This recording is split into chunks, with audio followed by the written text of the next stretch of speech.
We got my man, Tim MacMahon, ESPN's NBA reporter, and he's also got out a new book. He's literally now the man who wrote the book on Luka Doncic. We will get into the book here pretty soon, but first, we do want to get you caught up with what's going on in Maverickville now. And Tim, you were at the game today. In fact, you asked one of the questions that probably got the best response and was funniest to Jason Kidd, because after Dwight Powell and Kessler Edwards knock heads, literally, the Mavericks were down to seven healthy players.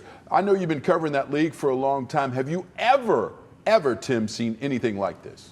Joe, you've got to have 8 active to have a legal roster, okay? And by the way, they really were down to 5.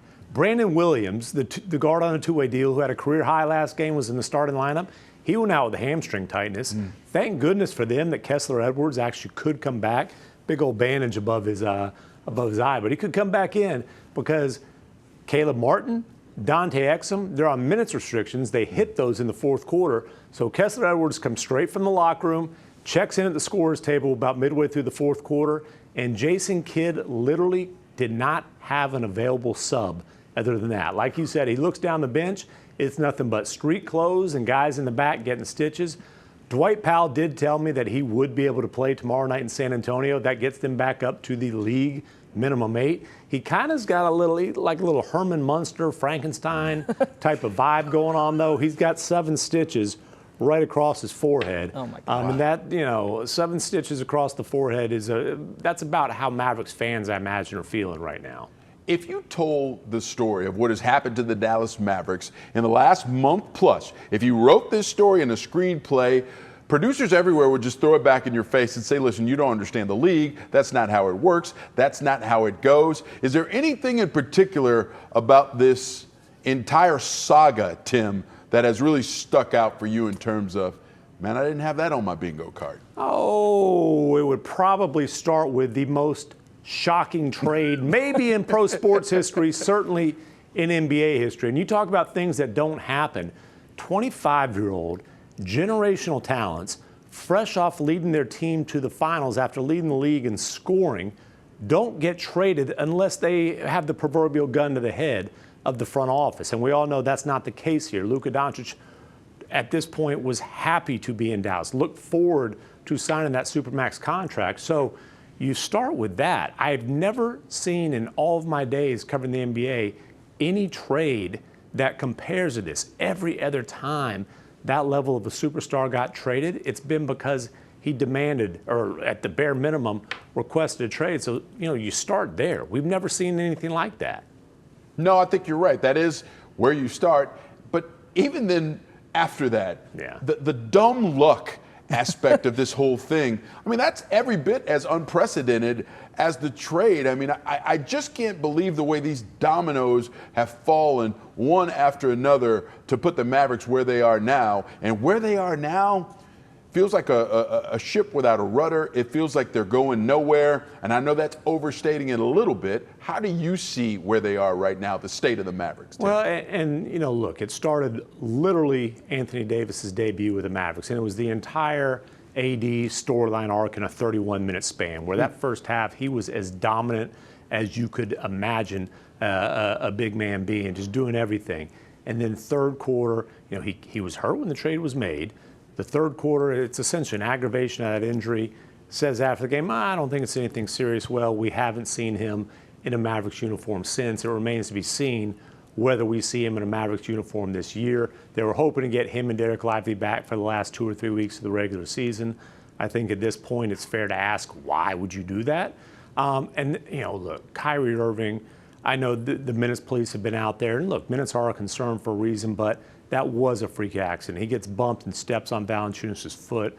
Unfortunately, as soon as you saw the replay, like, the best news you could hope for wasn't going to be good news, but a torn ACL is what it is. That's going to knock him out, obviously, the rest of this season, likely a chunk of next season. And this 3 to 4 year time frame that Nico Harrison talked to us about, creating where the Mavericks were in position to be potentially a contender during that span. Well, year 1 is out the window, and year 2 is certainly looking shaky. Tim, far be it for me to give more voice to some popular fan conspiracies here at this point, but for people that look at what's going on right now and just say the Mavs front office should admit this is a mistake and punt on the whole experiment altogether right now, to where that is the only game Anthony Davis plays in a Mavs uniform, what do you say to those people, or the people that think that's a good idea for a franchise that essentially tied themselves to however this thing plays out? Well, one of the people saying that is Tim Bontemps on the Hoop Collective, the podcast that I'm on a regular basis. And listeners of that know you never want to be on Bontemps' side on anything. So that's the first place that I would start with that. The other thing I would say, though, is, look, this franchise pivoting into a rebuild, which a trade of Anthony Davis almost certainly would be, like, that makes no sense. Not that trading Luka Doncic did, but building that contender around Luka Doncic successfully, I might add, the Mavericks gave up control of their first-round picks in 27, 28, 29, and 30. So you're going to pivot into a rebuild? You know who loves that? The Charlotte Hornets. They got your top 2 protected pick in 27. You know who really loves that? Your closest geographic rivals. OKC, unprotected swap in 28. The Rockets now have control of that 29 pick. And the San Antonio Spurs, from the Grant Williams sign and trade, might I add. The San Antonio Spurs have unprotected swap rights in 2030. So trade AD to go into a rebuild, great. Your rivals love that idea. Unbelievable. Thanks for breaking it down. That's great stuff. That's the way to do it, right? Just spell it out. Listen, the die's been cast. They've crossed the Rubicon. Now they have to play this thing out with the way it's set up, as painful as that may be. All right, we got to take a break, but coming up, we're going to dive into the book. Tim MacMahon's written a great book on Luka Doncic, the Wonder Boy. We're diving in next on the Ultimate Dallas Sports Show. Capitals legend Alexander Ovechkin is now 9 goals away from breaking the great one, Wayne Gretzky's record for all-time goals scored in an NHL career.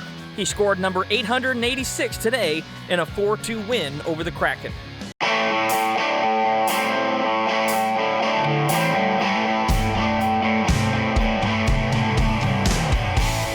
Joe, 2 things. First of all, I have become the hockey guy on this show that just reminds people for about 5 seconds every segment that hockey does indeed exist. But secondly, Ovechkin is a great example of what happens when a franchise actually trusts that their talent is going to develop and continue over a span of time.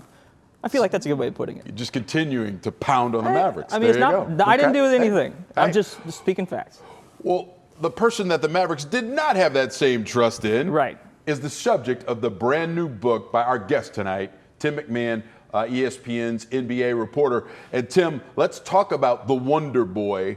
How did it come about? What was your mission when you wrote this book, and what will people get out of grabbing it? Yeah, it's not really a biography on Luka because, frankly, I knew Luka wouldn't want to cooperate with that. So it's more about the business of basketball and the pressure on a franchise when they draft a prodigy through the prism of Luka. And I'll be honest with you, I started this project in 2022 as kind of a project over the last few summers. As I was working on this book, really until late last regular season, going into the playoffs, I always thought there was a decent chance that the ending would be Luka Doncic getting traded. And I thought that would happen because I didn't think the Mavericks were going to be able to succeed in building a contender around him after the Porzingis trade blew up in their face, after they bungled the Brunson situation, after the wake of the Kyrie trade, they go into a tank at the end of that season. And I thought it might get to a point where Luka, despite the desire to be here in Dallas, would look around and say, I've got to win, I've got to go somewhere else, trade me. I never imagined that it would end in a trade because the Mavericks, months removed from a finals appearance, when he led the NBA postseason in points, assists, rebounds, and steals, something that had never been done before. After 6 years of kissing this guy's butt, I never imagined they would put the shank in his back, trade him in the dead of the night when he had no idea it was coming. But that's exactly what happened. 5-time first-team All-NBA selection, entering what should be his prime years. And Nico Harrison and the Mavericks essentially decided this guy's not disciplined enough. He's going to break down. We don't trust him. We don't want him. Let's move him. So listen, timing is everything, Tim, and your timing for this book is absolutely incredible. It's coming out March 25th. My question is this: with the way this whole thing happened just over a month ago, How did that change how you had to work on this book? How did that change how you wrote the ending? How did that work? Well, Joe, I didn't have any gray hair in my beard until this trade happened. No, but the book was done. There were actually 8,000 copies printed, and I just had to write a final chapter. Now, look, the book was written because Luka's such an incredible historic talent, but he also has his flaws, and those are covered in the book. The conditioning concerns, some of the petulance. So, there's little breadcrumbs if you look throughout the book that lead up to this. But again, there's a production of pain in the butt ratio. Somehow, Joe, you end up on the right end of that. It's really difficult. Luka, he could be a huge pain in the butt because the production was historically high. That's where I never imagined all this stuff would end in the Mavericks deciding to dump him. But once that trade happens, just happens to be the busiest time of my professional career. I had 12 days to get this final chapter written. Ugh. I had an all-star weekend getaway with my wife. We had a 6 a.m. flight to Miami connecting to St. Martin. The final chapter got done at 4 a.m. Filed that bad boy. The deadline was that day. I said, I'm going to have it done by the flight. Filed it at 4 a.m., grabbed my bag, grabbed my wife, off to the beach we go. Man, that is that's a great story about the book. The story behind the story of writing the story is fantastic. So, I can't wait to read this book and kind of dive into it. What are some of the things you think that you were able to cull in the time you spent with the Mavericks and the time you spent with Luka that, listen, your readers may not know going into it? What will they learn? Well, there's just so many twists and turns throughout this. And honestly, a lot of it is just going back and looking at things, looking at how the Porzingis trade went down, why that didn't work, the dynamic between those two, why the Rick Carlisle-Luka relationship was essentially ruined 4 games into Luka's career, 1 week into Luka's career. Get into the meeting in Toronto where that relationship essentially was done for good, never recovered from that. All the twists and turns of just building this roster. But one thing that was very interesting to me is I did spend some time in Slovenia. I went to group stage Eurobasket. I talked to some of Luka's Slovenian teammates, talked to people around that. Luka Doncic is naturally a very loyal person, and that is reflected in the relationships that he has with those guys on the Slovenian national team.